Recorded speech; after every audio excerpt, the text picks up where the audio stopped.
Let's get into this. Yeah, let's start. Let's start. We've got our wine. Mm-hmm. We've got great company. Yes. So we're good to go. Yeah, a few little nerves, but that's okay. We'll get them sorted. Okay, so what was going to happen, everyone, was I was like getting your bio ready and the intro. And as I was asking you questions, I was learning so much about my friends. Like, I didn't know that about you. But that's what happens as adult friends, hey? You sometimes don't know what you've done in your like younger years, I guess. 100%. And to justify that, we're new friends, like within 5 years. Totally. And you were away. Yeah. So we have a lot of catching up to do. 100%. So there's a few things I want to dive into on this chat with you because truly, and you're fucking awesome.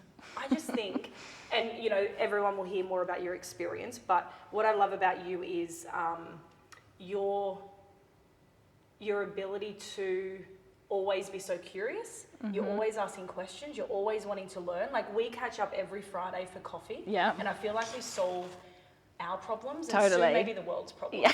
Yeah. Well, I crave those Friday catch-ups. Yeah. We're just like, soundboard. Totally. Got it. Yeah, and you get those so little good. nuggets of wisdom. It's so good. It's so good. But I want to talk about your career as a gymnast. And so what I learned today, ladies and gents, probably just ladies, is that you started at the age of 5 through to 16, so 11 years of being a professional gymnast. And you don't get paid, but yeah. So who should we Elite. Who should we talk to about that? Yeah, exactly. Yeah. Like, retro paid. Your body through? Totally. Oh my gosh. But you trialled out for the Commonwealth Games. Yep. At 14. Yeah, it's young, but it's a lot. Okay.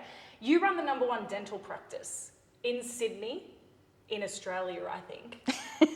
And we spoke about this before, like, in the world. Well, that's the goal. I would love to be able to take that claim, 100%. but that's what we're working towards. What age did you open that up? I had a guess. Like, I think I remember when it was three 3 years ago. Yeah. So what am I? 36. So 33. 33. Yeah. 33 was one of my favourite years. So and that included opening the practice. Your opening. Yeah.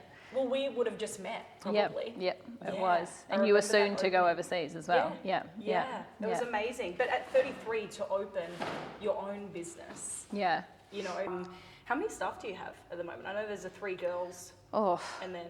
We've got a few part-timers. Yeah. Few full... I think, like, give or take 10. Including me, I think. Yeah. So let's say they're not watching this. Yes. Are they the best part of your day? Definitely the hardest part of my day. I would say people are the best of business. I was going to say what we do, and also like it is hard. Yeah, I would say the people part of the business is definitely your best parts and your hardest, and your most challenging parts. Yeah, 100%. And you've heard it a million times before, right? Like everybody in business is always like people management is the hardest thing. Every single person. Yeah. I remember. So when I got my first gig, it was with a business coaching company, and so I would speak with small business owners. Yeah. And when I'd say, "What is your most challenging thing?" it was always cash flow and staff. Yeah, and I would agree with those 2 points. Yeah, and I kind of never used to get it when people would say, "Oh, people are the hardest thing," because I was always like, "I'm a people person." But actually, it's nothing to do with being a people person. Really, it's just managing so many people's, thoughts and feelings and what they're trying to get at, and they are the center of their world. But you've got 9 centers to try and navigate, and they think the way they come into work there, everything's revolving around there. But you've got 9 of these to deal with, and you're the one, and to help grow and develop, and And you're always tossing up trying to be what I find is kind of like firm to put down the the line, but not be a bitch or annoying, but then also not being too friendly and allowing to be and being a pushover and finding that line. I think is the biggest challenge of business. Is where do you, and you got to stick to your own style, right? You can't be like, well, I'm going to be a firm person if you're not naturally a firm person, and you're not going to be friendly if you're not naturally a friendly person. So you try to copy, but then you're like, okay, I need to find my own style of leading that also has a boundary of not too firm but not too pushover. Which is hard, and I think you forever in business try to find that. I don't know if you ever master it, to be honest. We should ask someone who is, well, you have a mentor. Yeah, I have a mentor. It'd be interesting to ask him. Yeah, he's fantastic. I think Yeah, he's really, really, really good at it. So, and It's I nice think, having someone, whether they're 5, 10, 15 years ahead. Yeah. And you can be like, does this ever end? yeah, yeah, yeah. Or like, just how do you do this? How do you develop this? And we were having the conversation just before of when we all have our trigger points of like being told what to do, or when someone says, have you done it? And like the different things that set us off. But like we said, it's like, oh my gosh, it's the smartest, fastest way. Yeah. Find someone who is there. Like totally Where you agree. going? Yeah. Yeah. Collaboration is like the biggest learning I'm biggest. coming across with this whole Yeah. running a business is collaboration is key. Is key. You can't Yeah. be it all, and No. especially at once. Yeah, you're very self-limited if you just want to stand there by yourself and do it, But I think there's some part of you that wants to always try do it all by yourself. Do you think that's the gymnast part of you?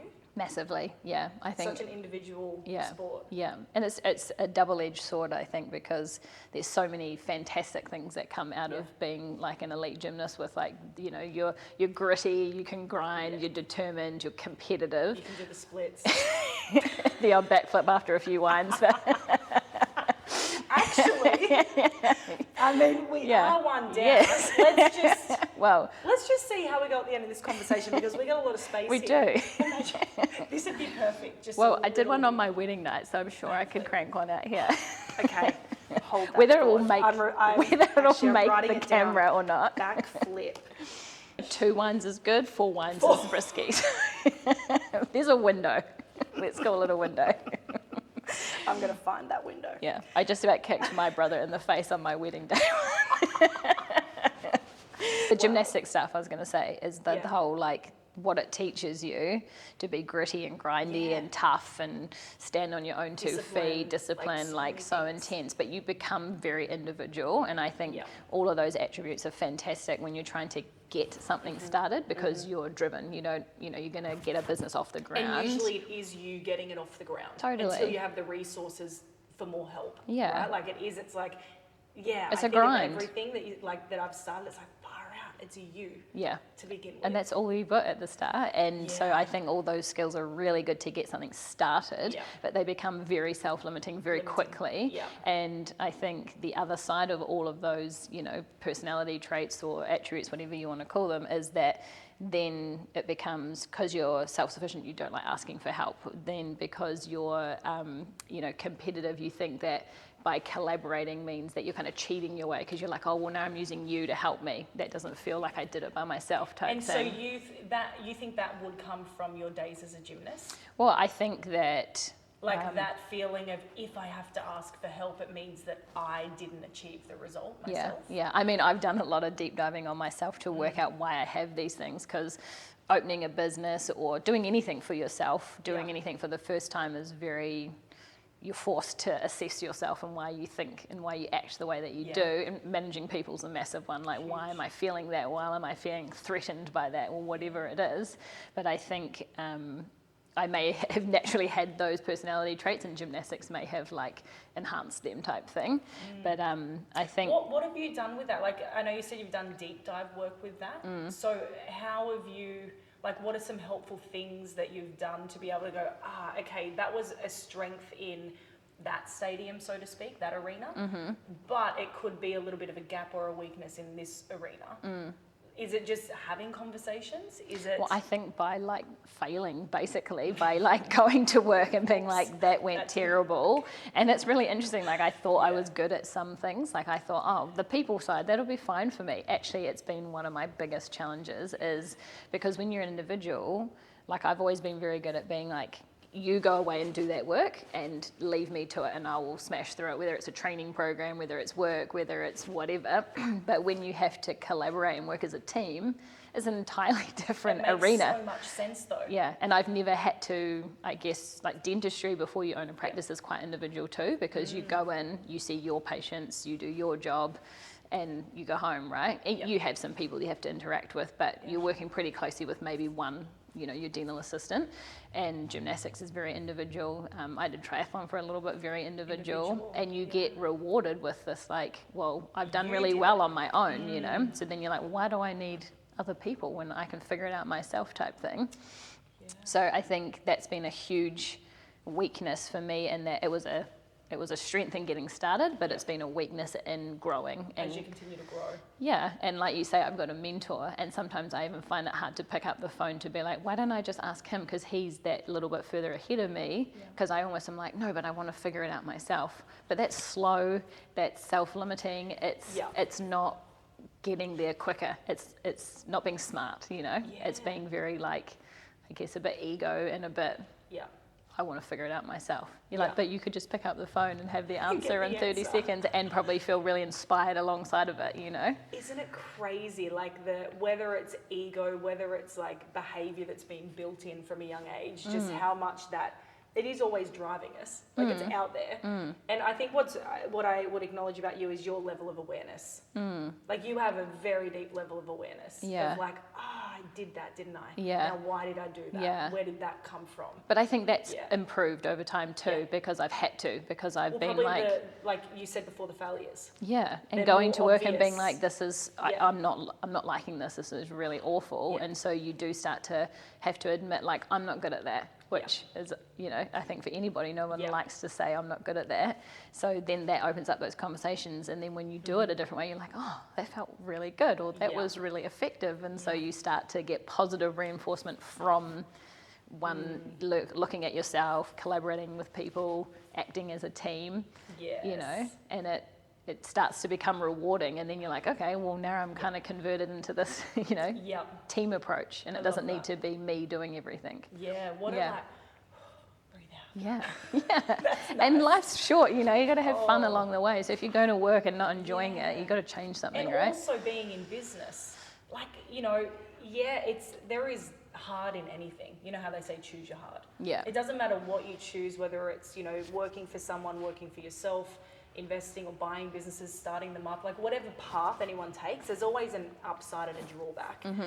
I would love to know from you, because I feel like, you know, it's in its baby years still, right? Totally. And you had a baby in that time, which we're going to talk about. I've got two babies, my practice and my real baby. And Mackinac, which I want to talk about, because she's just such a delight. She is a delight. She's beautiful. What do you love about owning your own business? Why do you do it? I mean, I also ask myself this all the time, but I think it does. I think I always knew I kind of wanted to do it, but I guess like anybody else, I was scared of failing. I was scared of like what people would think of me. That was a big thing. Like I thought people would be like, who is she to go open her own practice? She doesn't know what she's doing, you know. But no one knows what they're doing when they first open a practice. So you very quickly get over that, because you don't have time to worry about what someone's thinking of you. You need to, there's so many things to do in a day type thing. I think before I got into it, everyone was always saying like, oh, good luck, it'll be the most hours you've ever worked for the least amount of money. And I was always like, oh geez, that doesn't sound very fun. But for me, it's the control, which sounds control freaky, but it's meaning like I don't have to ask anyone if I've got an idea. For permission. And I felt like so many times when I was an associate working in someone else's practice, I was full of ideas and like keenness, because I was, you know, in my 20s and being like, what about this? What about that? But there was always a roadblock, because it's someone else's business, and you couldn't just the next day be like, do you know what? I'm just going to try that. And if we try it, let's see what the result is. You know, that's my absolute favorite thing. I can tomorrow change. Creating something. Implementing it, seeing it to fruition, seeing the result of it. It's so fun. It's so fun. I love that part of owning a business. Humans, we're creators.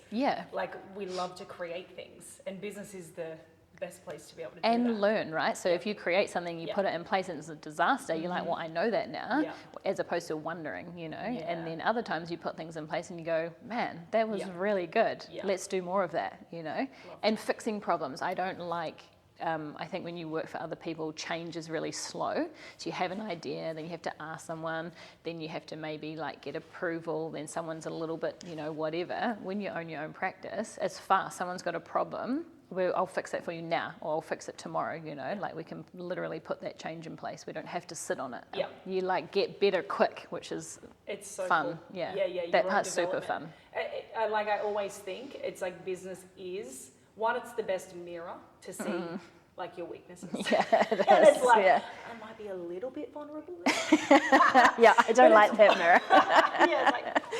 But it's also like the best and fastest personal growth Hugely, vehicle that yeah. you can have, Yeah. because it'll test you. And I love what you said about like solving problems, because you have to, it's nearly like a pre-frame change where you have to be a problem solver. That's literally business. What problem next, what problem next, what problem next? That's how you add value. Yeah. It's like, what am I fixing next inside the business, outside the business, for the client, whoever it might be. It's just problem solving. Yeah. And you know what? What's your thoughts? Because a conversation we have a lot with our ladies. So even within Women to Wealth Method, one of our pillars is business, because we know that to create another income stream, you can only sell so much time. What else are you going to sell that you care about, service or product, to create income? Yeah. Which means business. It's Yep. business, right? Yep. Solving the problem. Yeah. What value are you adding? But so many women, and I used to have this, we all have a story around business, because we get told from the outside, it'll be the hardest thing. You won't get paid. Yeah. All of these things. And sometimes it can be true, but Yeah. it will be true if you believe that, because that's your story around it. Like from my mum and dad, what I learned and my story around business was, and I probably didn't realize it at the time until like the last 5 years, but my whole family were business owners. Yeah. And until I was writing our book, I didn't realize. I Yeah. was like, oh, my uncle owned a post office, 2 accounting firms, farmers, Yeah. builder, cafe. Like, So you watched small it businesses. firsthand. I watched it and I didn't realize, but that was just programming me. Yeah. So no wonder I didn't go to university. Yeah. Because I was like, I don't know why, but it doesn't make sense for me. Yeah. And so for me, though, the story I made was, you work so hard, and if you don't work hard, you're not worthy of a result. So in my 20s, in my businesses, I was just like, Hammer putting and it in my- tongs. Yep, Yeah. exactly. Because I Yeah. thought, well, if you don't, like, that's what business is. That's what you. And yeah. it's not until the last probably 3 or 4, 5 years that I'm like, actually, this can be easier. Not easy. This can be easier. I Yeah. can actually work less and earn more. Yeah, you don't I have can to find always joy. grind. Yeah. And it was like, just like, oh man, that was my story with Yeah. it. So that's how I played it out. Yeah. And I think we have to be careful, because a lot of people, and those who have never even been in business, or they had a shit experience, Yeah. put theirs on you. And whatever we see, hear, and experience, we believe. Like, Yeah. that's our You're just programming, cutting off right? your potential because of those stories. Yeah. Totally. So That I think it's like, what's your thoughts on that, on hearing, or maybe guarding your mind? Well, I of- think that's the same thing with motherhood and starting a Yeah. business, is you hear these stories and it's really hard to not put them on yourself and not keep, make them your own. not make them your own. Yeah. Yeah. And I think it was actually the one awesome thing I took out of, I watched Jordan Belford speak back in London and like 10 years ago or whatever, and he's a crazy kind of person, but I did manage to, scrape together the little tiny bit of money I had then. I was like, I'm going to go. Wait. No, don't. Okay, on part 2 of this episode, I can't. we will talk about how she scraped that money together. Yeah. It's not even I won't tell bad, you. No. but It's a little naughty, but anyway. yeah, it's a part 2. You have to basically subscribe. You have to You like. do, You have to hear that comment. story, for sure. I'm not telling it here. I need all the help I can get. Sorry. I didn't sell my body or anything. It was. Yeah. I was going to say. Or above, did I? So above they- the line behaviour. And I'm like, No, it depends what the line is. Anyway, but he was, the one piece I did take away from what he spoke about was not cutting off your potential. He's basically, like when we're born or whatever, where could be potentially anything, but then things happen in life and then you create a story around it. And his example was like public speaking, right? Like how many times do you hear people like, I hate public speaking, I'm bad at it, because maybe one time you went to school and you had to do a speech and you stuttered and you were nervous and you hated it and it was super embarrassing, and then you just go from that moment at like 10, I'm a bad public speaker. When the truth is you hadn't practiced enough, you weren't well prepared, and no one's good at anything the first time they do it. So if you get time to prepare a speech and you put energy into it and you practice it, you probably actually will be really good at it. So then you have a new story of actually, I'm good at public speaking, So that, imagine how many times it's happening over in your life with, was it one running race that you tripped up and so you're like, I don't run, I'm not a runner, but you're just cutting off potential. So that point really resonated and stuck with me, as it's really important. Just because you had a bad experience or something didn't go well, or your family's never owned businesses, therefore I probably can't own a business, or my family never had money, so I'm probably not very good with money. They're just stories of cutting off because you're actually able to do anything, Yeah. particularly today Yeah. when the resources of information and learnings and YouTube are endless. Like if you just open your mind back up to be like, I personally am just a bag full of potential of whatever I want, I think that's really important, like you say, not to get caught up in those stories that you tell yourself. And the same thing happens in motherhood. Oh, I bet. Yeah. A whole new level. That right there, I'm going to package that up Yeah. and send that piece of advice that you just set out to every single woman. Yeah. It's Yeah. that's the stuff, Yeah. right? It's powerful. It's stuck with me all these years. It's So everything. That's the deep dive stuff. It's the stuff that most women don't necessarily want to hear because they just want the ease. You know, it's like, but what should I do? What is just my thing? give And me it's the like, yeah, but recipe. it depends who you are. Like, what do you believe first? Because it doesn't matter, what recipe I give you. If you're programmed to go, I'm not worthy of that money. Then that will or be money your is bad, outcome. or money is greedy, or Yeah. business is hard. Yeah. It's like, let's do that stuff first. Yeah. That was, Yeah. Because the other, such incredible that was advice. one really powerful thing. And the other thing that he mentioned as well was that you have to move closer to the thing that you want. And he was saying, like, you can't just, lie in bed and be like, I want more money and it's going to arrive in your letterbox the next day. Rub a crystal ball. Yeah, but if you move closer to people who have a lot of money and are good in business and you start spending time with them, then what's going to happen? Like their behaviors are going to maybe rub off on you in a positive way. Maybe you're going to get introduced to their network, which are more people who are good at business and stuff. And then all of a sudden you've got this business opportunity and you're like, where did that come? Did it just drop from the sky? It kind of feels like that, Yeah, but it's because that's you when have moved those moments. because you moved closer to it. So he was saying like, no, it's not a magic thing, but if you move closer to the thing, you're more likely to get it. Like I've got a good friend who, her and her partner go around Sydney when they were living here, and they would go look at the biggest mega mansions around because she knows one day that's what she wants, and so she's kind of acting like she has it, looking as if she wants it because she's moving closer to the thing that she ultimately wants. So it's like you're already tricking your brain into that story. So yes, we say don't get into stories, but if it's a positive story and you're feeding yourself you can that feed like yourself anything. Yeah, So why then- would you feed yourself shit? yeah, like convince Literally. yourself of the convince yourself of the story that is Yeah. that I'm going to make it. I'm good at business. I can be the first in my family. I can be, Yeah. that's the story you want to create because then you're moving toward the thing you want. Yeah, Yeah. 100%. Our brain, I always got taught, our brain will find proof and it can make any story true for you. It'll find the proof. So whatever narrative you want to run, it will find the proof for that because Yeah. you're giving it intention. Yeah. You're giving it instructions. Yeah. And it's like, there it is. It'll keep showing up. And a few things that you just said then, it reminds me, well, it is power of proximity. So being in that environment in which you want to create. Yeah.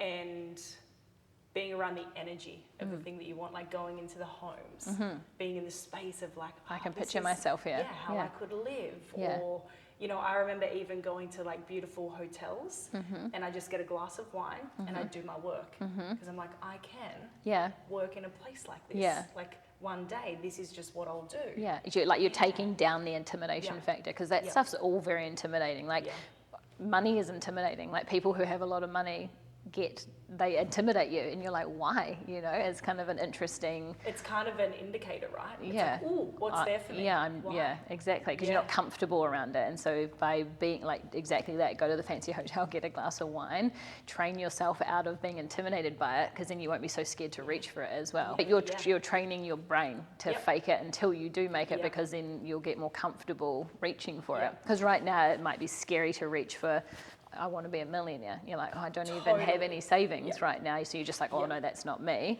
But I think everything in life starts with a small step every day. Nobody became a millionaire overnight other than a lotto winner. And we all know that they're not happy people anyway. Work out so well. Yeah. But like, I think that's also in business is that sometimes it's overwhelming how much there is to do, or you might think like, oh, I can't, there's too much. But everybody started with just one little step, one little step, one little. Let's talk about little Mackinac, Yeah. the delight of both of our lives. Yeah. Maybe more mine. Yeah, you get the highlight bits. I have to do the good and the bad. The good part every Friday, she's just like all smiles. You would have opened the practice. No, I'm not even going to try and do the numbers, but about 18 months in? Or when did you have Mackinac? How long was the business rolling for? Yeah, it was No, it had gone 2.5 years. Was when I gave birth. It was 2.5 years that I'd had the practice open. So very early phases. And you had not the most seamless pregnancy, right? Like feeling great every day. Oh, the first half was horrific. Was Yeah, really, I really remember bad. that. I remember. That's when that gritty, like, dig your heels in Laura had to come out, which was fine. I don't know. It's I like guess you just do it. you just do it. It's like everything in life. It's like, how did you get through the worst You're so hangover of your sick, life? right? You know. Yeah, it was just feeling sick all the time. I wasn't actually physically sick very much. I just felt terrible every day. Kicked in at 5 weeks and it lasted to about 18 weeks. But there's a lot of that in my family, so I was just grateful that it stopped at 18 weeks because like my sister was violently ill for 9 months. My mum was like that for all 3 pregnancies. So aunties, cousins, it all runs through our family. So I actually felt lucky that it stopped at 18 weeks. And then the second half of pregnancy was great. I was fine. Back into the gym and feeling good and So good. Loved it. But yeah, in terms of business, like it was hard. Like I was only 2.5 years in and I'm the main driver of that practice. And then I stepped away for 6.5 months. So yeah, it was a lot. What was your thinking? I remember you saying something about maybe who you thought you might have been or how you were going to balance having your time in the practice. Would you lose love for it? Mm-hmm.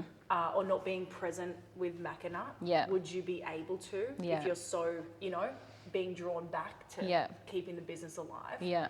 So I guess what was your concerns or fears as a, first-time mum coming into it, running a business, and what you thought that might have taken? I think beforehand because I'd heard from a lot of people that it changes your priorities. You have a baby and then, that's your priority. So I was actually quite fearful that I wouldn't want to do my business as much. And I was like, but I've only just started it. I'm super passionate about it. So I was worried, we all sit there in our heads, but I was really worried that with having a baby, I'd lose interest and then be like, I don't even want to do business anymore type thing.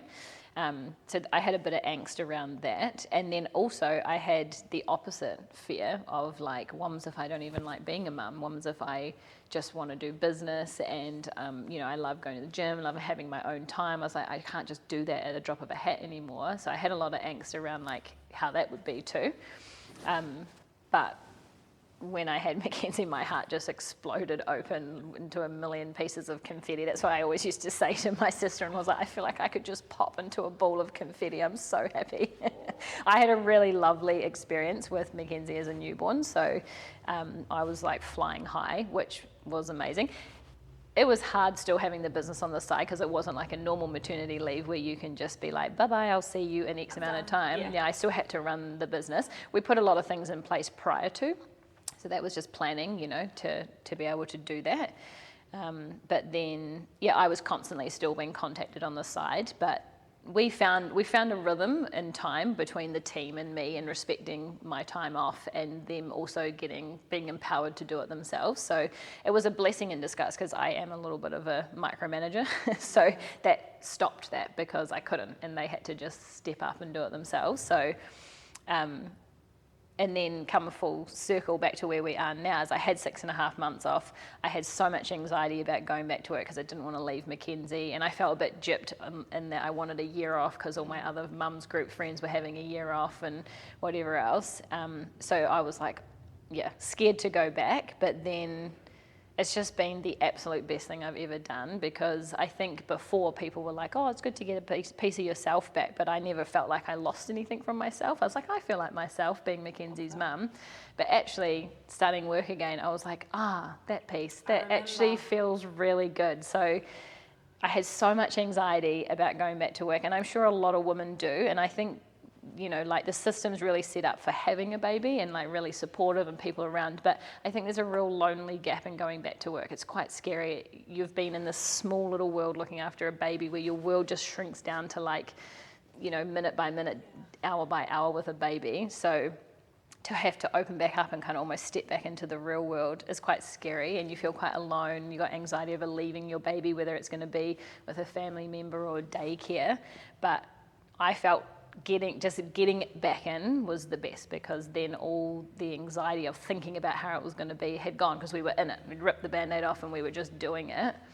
And for me, going back to work was amazing. I really did love having that piece of myself back again, because I am passionate about dentistry. So getting back into my work that I love and, you know, being back in my business felt amazing. And now I have this beautiful balance of like days with Mackenzie, days working, and I'm better at both for it, I think. Yeah.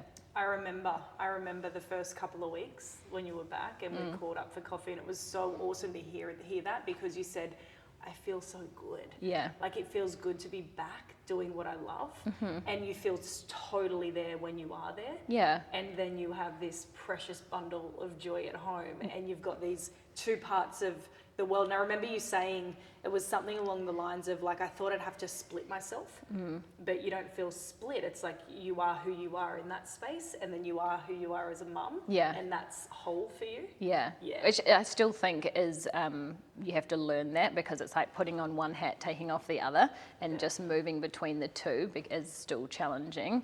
And I think you just feel a little bit spread thin, but like everything in life, it always comes at a compromise to something else. So like, I work 3 days and run my business 3 days, but I want to do 5 worth of work, but I also want to have 5 days with Mackenzie. So, but in the scheme of life, the time that your kids are young and need you a lot is really small, right? Like, say they need you for 5 years before they start school, 4 years, whatever it is. And if you have 2 kids, then maybe it spreads to 6 years, 7 years, whatever. But it's not like you're doing nothing in that 7 years, but you're compromised for 7 years.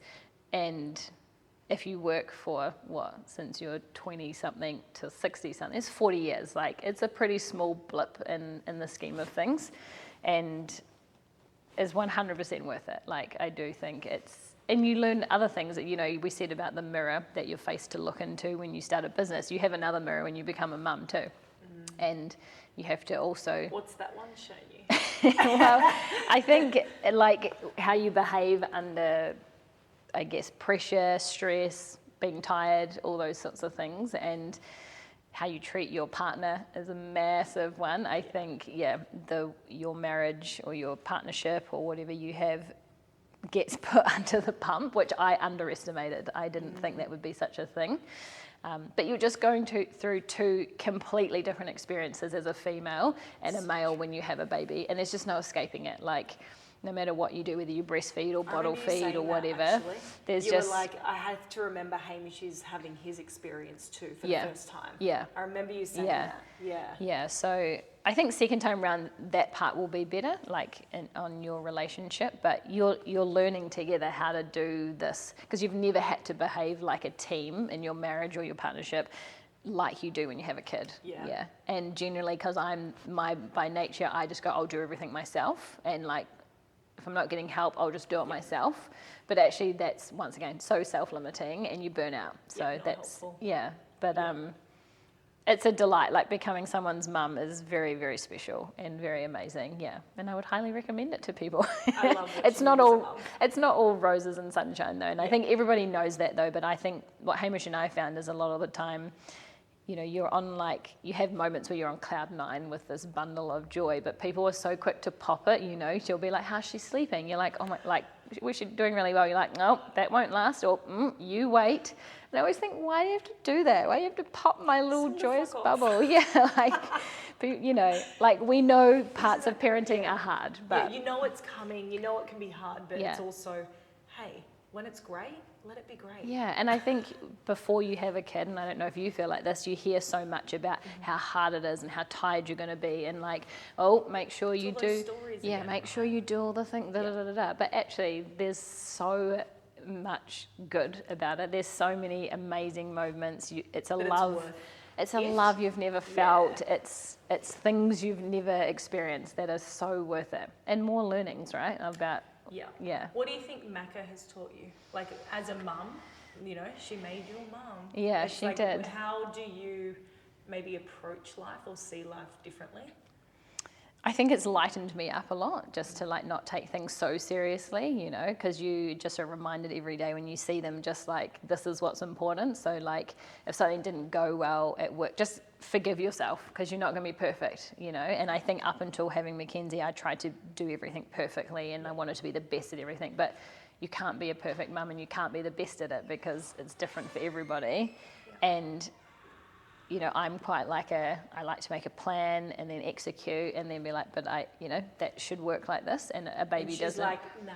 A baby doesn't do that. Yeah. And I think you have to, and that's the things that it teaches you is to actually let go, not be so hard on yourself if something doesn't go well and not be too regimented with like how it needs to be, you know. So. Do you think that you handle problems different? Like they're maybe not as big as what you would have used to have made them? Yeah, I would say so, yeah. Although, sometimes, yes, in the bigger picture, but when you're in it as a mum and you're doing, like I said, your world becomes very small, sometimes the small things feel massive. Like they set you off? Yeah, and you blow them out of control, you know, like, oh, she didn't fall asleep on this time, or she's not had her bottle, or whatever it is, you feel like it's the biggest deal in the world. But actually, kids are ridiculously adaptable, and you have to be as a human, right? And like, things aren't as big a deal as what they seem, you know, type thing with a baby. Well, I think that, right? Like I watch, you know, and I speak to other mums all the time, and sometimes we can think something's hard, whether it's something in our business or doing a post on social media or launching a thing. And often I say to women, because I'm not yet a mum, so there's a lot of that's not my wheelhouse. Yeah. But I do say to them, I'm like, you've given birth. Yeah, that's another whole story and episode. Let's anchor back to the actual hard shit you've done. Yeah. You know, like it would be hard. There are bigger problems, and it's like then when you put it in perspective and you go, okay, this isn't so big. Yeah. I can do that. Yeah, totally. I can handle that. Yeah, or just like what's important. Like I think we've spoken about this before, even though it's hard to remind yourself. But nobody at the end of life ever goes, I wish I had made, you know, more millions, or I wish I had spent more time on my business, or I wish I had worked harder. Like very rarely do you hear that stuff, you know. You hear people be like, I wish I had spent more time with my kids when they were young, my relationship, I wish I had treated people better. Like, and I think when you have a kid, they're just so precious and so amazing. You just are like, how can I ever not love you like times a million? But you know, I've only had a baby for 10 months. Until it's 13. Yeah. Okay, so that might be part 57. Yeah.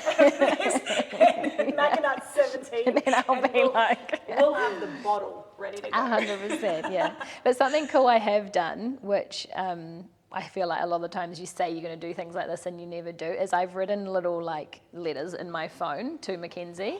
I'm just like, and everybody has these days, right, where you just like, it was a magical day for whatever reason, you know, and sometimes it's with your friends or your mum or, you know, in business, but I have these days with Mackenzie that I'm just like, oh my God, that was just the most delightful whatever day. And so I've written down just how I felt that day in a little note to her, because I'm like, how cool will that be when she's like our age? And you'll be like, this is my mum's little insight to how she felt with that. So just like a couple a year type thing, you know, you don't have to do many, but that's something I have started doing, which is cool, and I like it. So yeah. much. And sometimes I read them back and have a little tear. Made myself cry. Yeah. Gosh, I'm a great writer. Because I'm often like, These words are so powerful. I'm not good with words, but it flows out of me when it comes to little Mac and Nut Nut. I love that. Oh, yeah. I've loved this chat. It's been very good. It's not over. No. You got a backflip. I have not forgotten. No, should you do it? Yeah, I can do it. Stop it. Because you're only 1.5 down. I am. Okay, let me just do it. Let's end this episode. What am I just going to do it behind the couch there? With a flip. Okay, I'm going to go out. I'm going to go out of sight just to get my This is brilliant. Are you warming up your wrists? Yeah, just my wrists. She's just warming up her wrists, everyone. My stomach. And her back. It's been a while since I've done one, but I should be all right. I might even get you on here so everyone can see what's happening. Here she goes. Well, where am I going to do it? Just here, because it's the only space. Yeah, let's see your legs. You're just. Is this okay? Yeah. Yeah. All right. Are you ready? This is brilliant. Ready?